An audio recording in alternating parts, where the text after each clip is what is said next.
Hi, this video will conclude my tutorials on GIMP 2.8 preferences. Let's go to the edit menu and select preferences. The last option is folders, and if we click here to expand this, you'll see that we have a lot of folders. Now there is one very useful thing here. When you select one of the folders, for example brushes, you can see the location of the brushes on your hard drive. So if you are creating custom brushes, you can come here and see where those brushes are located, and you can go ahead and save your brushes in this location, and that way they will appear in GIMP. You can also change the location or add different locations. You can also delete them.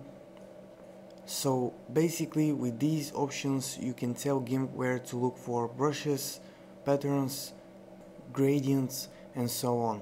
And something else, maybe you have noticed that you cannot delete brushes, gradients, patterns that come with GIMP. If you select them, you'll notice that this delete this pattern, for example, option is grayed out.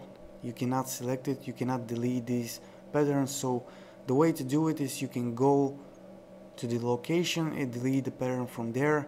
And I don't recommend actually deleting anything that comes with GIMP, but if you do create a lot of custom brushes, gradients and patterns, you may want to free up some space by deleting some of these. Now there is something here that confuses a lot of users. This tick over here doesn't mean that GIMP is looking for patterns only in this location. GIMP is looking for patterns in both of these locations, but this tick means here that the patterns stored in this location are writable.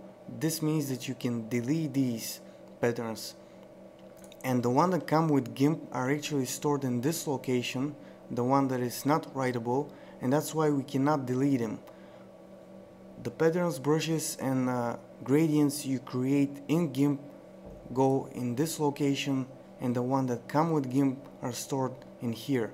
So for example, if I go to gradients and select one of the gradients that come with GIMP, you can see that I can't delete it, but if I duplicate it, you'll see that now I can delete it. This is because this gradient now is stored in this writable location. So I can just press delete and delete this gradient that I just created. So there are two ways to delete stuff that comes with GIMP. You can find the location and then delete it from there, or you can take this writable, click OK, then have to restart GIMP, and then you have the option to delete the gradients, patterns and brushes that come with GIMP. But it's a good idea to leave this unchecked and make sure you don't delete anything by accident.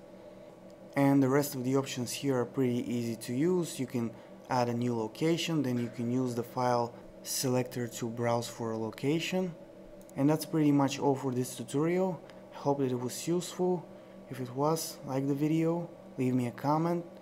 If you're new to my tutorials, subscribe and visit my channel for more. And that's it for now. Bye.